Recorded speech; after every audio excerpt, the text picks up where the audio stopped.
courtroom wasn't ready for what came next, because the man walking through those doors wasn't some B-list extra or gossip rag source. It was Mark Wahlberg. Everything you're about to hear comes from the federal trial of Sean Diddy Combs. Viewer discretion advised. This ain't for the faint of heart.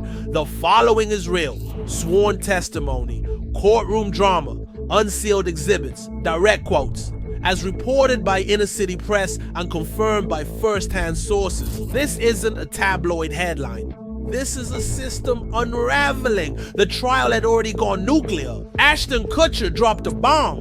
Kylie Jenner's name snuck into evidence like a ghost. But the second he entered, everything locked up. The press? Shocked. The paparazzi? Scrambling. Security? Adjusted formation. The gallery whispered in disbelief. Marky Mark. Hollywood A-lister. Producer. Devout Catholic. Former rapper. Lifelong Boston soldier. He stepped through the double doors in a black suit, leather satchel in hand, eyes cold and focused. No smiles, no waves, no camera-ready charm. He looked like a man who had tried to outrun this moment for years and finally knew he was out of time. People leaned in. Why is he here? What could he possibly know? He didn't wait for the bailiff, didn't wait for a question. He opened his mouth and dropped a nuke. I'm not here to protect anybody. I'm here because something happened. I saw it. I recorded it. And now it's time people knew. Silence. The judge barely blinked. Lead prosecutor Kelsey Monroe stepped up. Mr. Wahlberg, can you state your connection to the defendant? I met Sean in the early 2000s, back when I was trying to distance myself from the old Marky Mark image. We hit the same circuits, fashion shows, nightclubs, endorsement deals. Eventually, we both got invited to these things they called executive retreats. Were they business events? Monroe asked. Some were something else. He leaned down, opened his black satchel, and pulled out a flash drive. I brought something I never told anyone about, not my agent, not my priest, not even my family, the courtroom murmured. He handed the drive to the bailiff, said it came from an old hard drive he locked in a climate-controlled vault in Nevada. He hadn't touched it in over a decade, not until Diddy's arrest, not until Ashton's testimony, not until Kylie's name came up. That's when it hit me. I wasn't crazy. What I saw really happened, and I had proof. Judge Reyes recessed court. The footage was reviewed privately.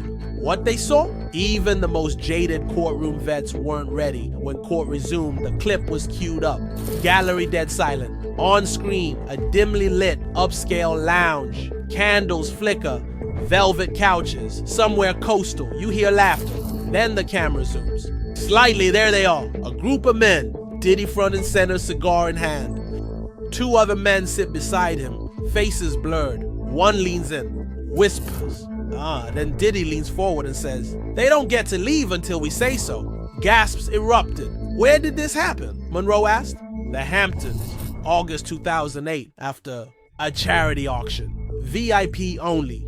Phones collected, NDAs signed. Security tight like a military base. Why did you record it? Because something felt wrong. I didn't know what I was watching, but it didn't feel right, and I wasn't walking. Out empty-handed. Second clip hits new angle. A hallway. Two women, visibly intoxicated, being led down a corridor. Man in a hoodie walks ahead. Diddy appears behind him, speaking quietly. Audio's grainy, but one line is crystal clear. "Get them in the room. I want everything on camera." Another wave of gasps. Wahlberg's face turned white. I left after that. Never went to another one. Ignored calls, burned invitations. But it stuck with me. Haunted me. Why not come forward earlier? Monroe asked. Wahlberg didn't hesitate. Because I didn't want to die. That's not dramatic. That's real. I saw people speak out and vanish. I had a family. I stayed. How quiet. But not anymore. Are there more recordings? Monroe asked. That's the only one I made. But I know there were others. Sean always had someone filming. Said it was for his memoirs. But it felt like blackmail. She leaned in. Yo, do you believe Kylie Jenner was part of this ecosystem? Wahlberg nodded. I can't say what happened to her. But I remember one night years later at a fashion event in LA.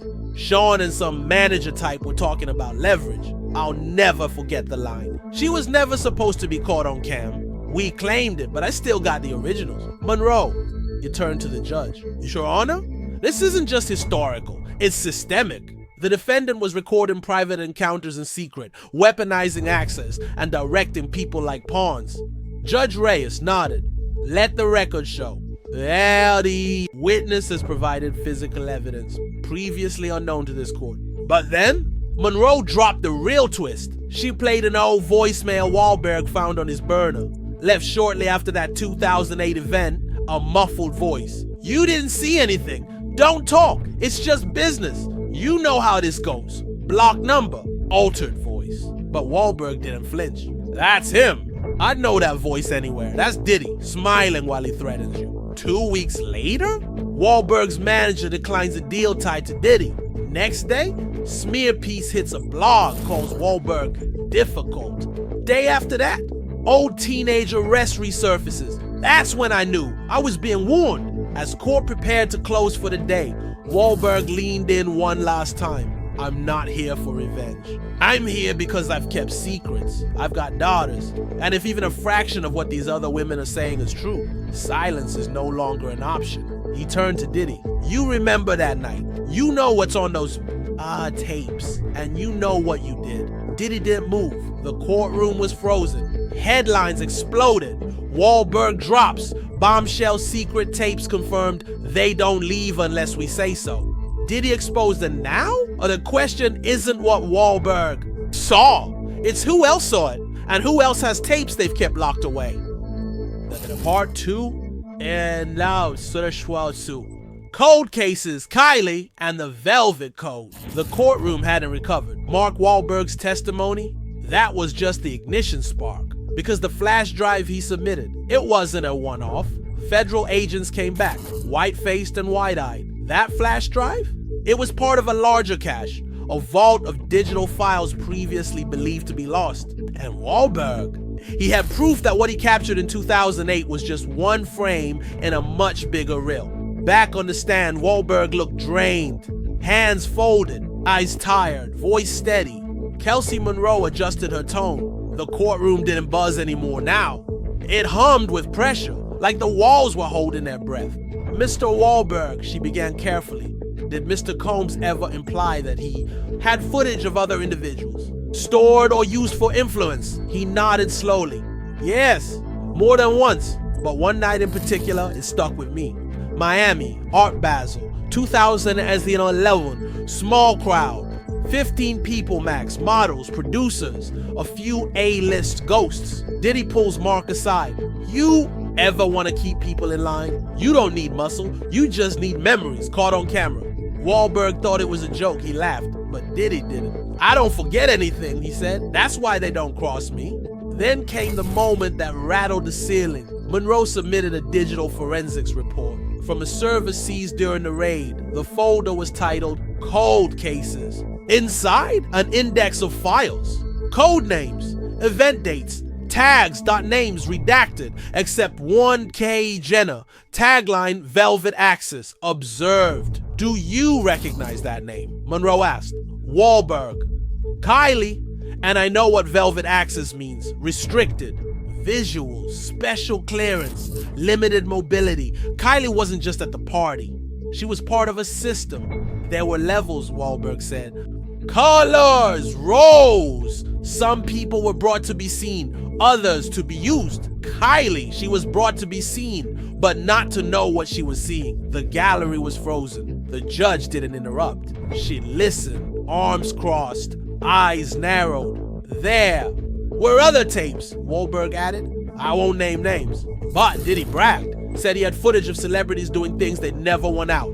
He told me once, they all come to my house, they all sign, and they all forget, the cameras are mine. Monroe clicked her tablet. Exhibit 237.A, decrypted internal memo. Recovered from encrypted communications. Dated 2019, same date Kylie Jenner appeared at Diddy's Holmby Hills estate. On screen, a color-coded guest list. Each guest had a handler, a room, a time slot, a camera path. Kylie's name, highlighted handler. Dawn, status, observation, unconsented. One juror gasped.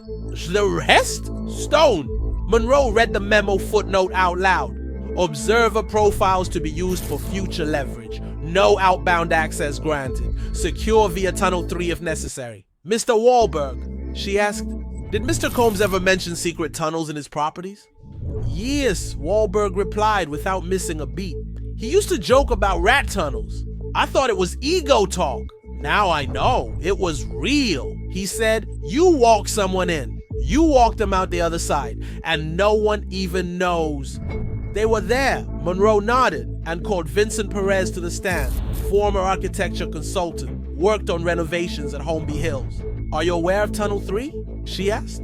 Yes, Perez said. I updated ventilation, lighting, but the tunnels were already there. Why the updates? He asked for soundproofing. No echoes. Absolute silence. What did the mirror wing look like? Monroe asked. Perez paused. It looked like a performance space. Mirrors on every wall. Red floors. No furniture except a bench and a ceiling rig. Rig or mounted rail? Could have been for lights. Could have been for cameras. Diddy didn't move. But the twitch in his jaw gave it away. Lead attorney Hastings objected. Irrelevant. Judge Reyes overruled. This is verified architecture, she said, not speculation. Then came the final punch for part 2, a WhatsApp backup, pulled from a cloud sync, Diddy, to an unnamed contact, timestamp, hours after Kylie Jenner's footage was taken. Got the footage. K looks good. Gonna sit on this? Wahlberg, without flinching. That's him. That's his voice. I bet my life on it. Then a second message. She don't even remember. Trust me, just make sure. Her team never finds out. That was it. The courtroom didn't just freeze. It imploded. Part 3. Hey dear, Squandry. The Velvet Machine and the Mirror Wing. The courtroom wasn't breathing. People weren't just stunned, they were disoriented. Because now it wasn't just Kylie. It wasn't just a hidden camera or some shady party. This was something built, structured, operated like a machine. Kelsey Monroe stepped back into the fire. We now call Samantha Knox to the stand. Low-level assistant, worked events, door girl, clipboard, basic, right? Wrong. Her NDA had just been voided by court order. And what she said under oath cracked open the entire system. I saw the schedule, she said. Kylie wasn't the only one marked with velvet. There were 6 names that night. All initials, all women. Monroe leaned in. How were the guests categorized? By arrival time, then handler, then wing. Monroe again. Who was Dawn? The top handler, the velvet. Girls were her job, and she didn't take orders from anyone. Did you speak with Kylie? No. We were told, don't talk to the velvet girls. Don't look at them. Just walk them in and walk away. Monroe asked, were the robes pre-assigned?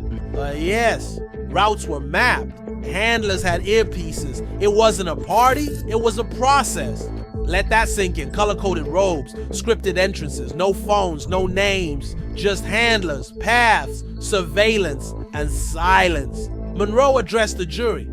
Let the record show. This witness confirms operational control of guest movement, under classification, and enforced silence. Then came the part nobody expected.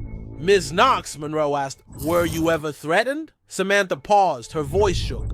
When the news first broke, I got a letter, no return address. Inside was a red string and a note. What did the note say?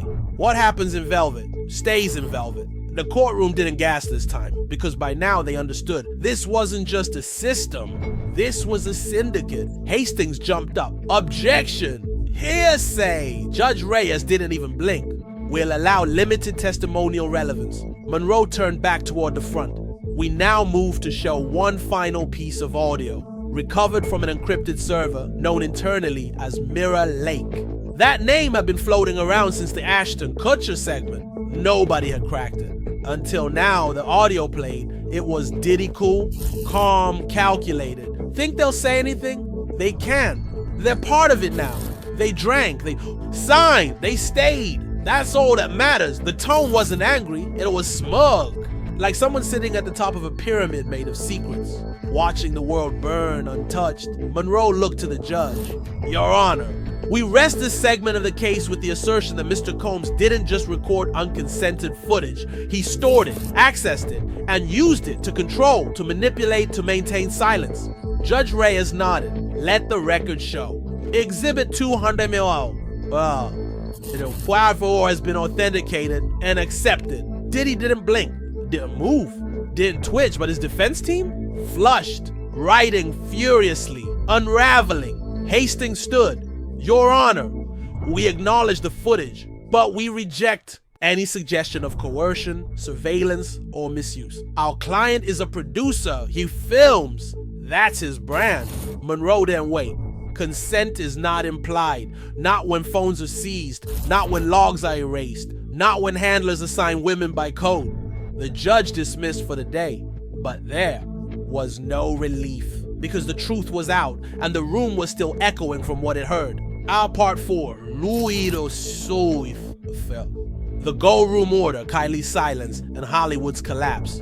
The jury wasn't leaning forward anymore. They weren't scribbling notes. They weren't blinking. They were frozen, because everything they had heard was building to this. Judge Reyes returned to the bench. The court has reviewed exhibits 237 through 245. The jury may now hear an excerpt of audio exhibit 204. The room dropped into silence. The bailiff handed Monroe a playback device. Clicked play, Diddy's voice. Clear, calm, cold. Put her in the gold room. Don't let her out unless I say. And check the damn cameras. Date, September 2nd, 2019. Location, Holmby Hills Estate. Subject, Kylie Jenner, the night of the mirrored hallway. The tape they were never supposed to hear. One juror dropped their pen. Another closed their eyes. Monroe stepped forward. That directive wasn't about a party. That was about control. She wasn't done. We now submit into evidence the full architectural index of Holmby Hills, she said. 3 tunnels, a mirror wing, and a hidden chamber. Labeled R4L&D, she paused. We believe that's where the unlisted recordings were stored. Behind a mirrored wall. Biometric access only. She called her final witness. Samantha Knox, please return to the stand.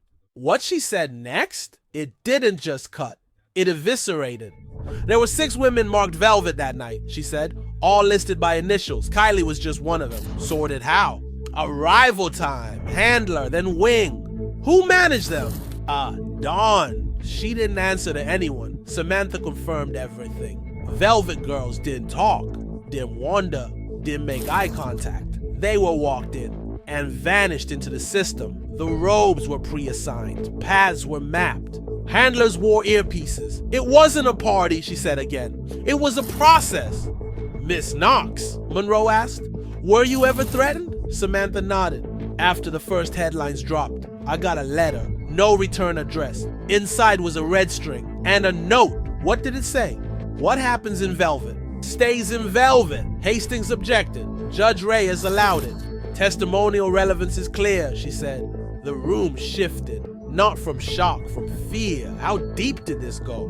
Monroe looked at the judge. We request permission to play one final clip, pulled from the encrypted cloud server internally known as Mirror Lake. The voice played again. Diddy. Think they'll say anything? They can't. They're part of it now. They drank, they signed, they stayed. That's all that matters. The tone wasn't loud. It was lethal. Monroe faced the jury. This wasn't casual. This was systemic. Mr. Combs recorded without consent, stored footage covertly, accessed it later, and used it to maintain silence. The courtroom didn't murmur, it froze. Judge Reyes spoke. Let the record show Exhibit 244 is verified and accepted. Diddy didn't flinch, didn't whisper, but you could see it. The illusion of control was gone. Hastings tried to recover. Your Honor, our client is a producer. He films everything. It was known. It was accepted. Monroe cut in hard. Consent is not implied, especially not when names are erased, phones are seized, and security is militarized. The judge dismissed. For the day. But nothing felt closed. Not the air, not the room, not the case. Outside? Explosion. Kylie Jenner's legal team issued a statement. Miss Jenner does not and will not deny her presence at Mr. Combs' residence. She is cooperating fully with the authorities. That one sentence detonated the entire conversation. No, denial, full cooperation. Diddy's world wasn't collapsing. It was crumbling in real time. Inside, federal agents requested full access to the digital vaults. Wahlberg's tapes were cross-referenced. Subpoenas were issued, sealed. Other celebrity names were flagged inside the cold cases folder. And the unspoken truth? This wasn't just evidence of one man's crimes. It was a mirror. to an industry that knew, watched, and said nothing. Before the judge left, a clerk whispered something to Monroe. She nodded and walked into the press hallway. This trial, she said, is no longer about what happened in one room. It's about the rooms no one knew existed, and the people who designed them that way. And as the flashbulbs fired, as social media melted down, as clips from Wahlberg's testimony hit every screen, only one headline mattered. Hollywood's vault has opened, and the tapes are real.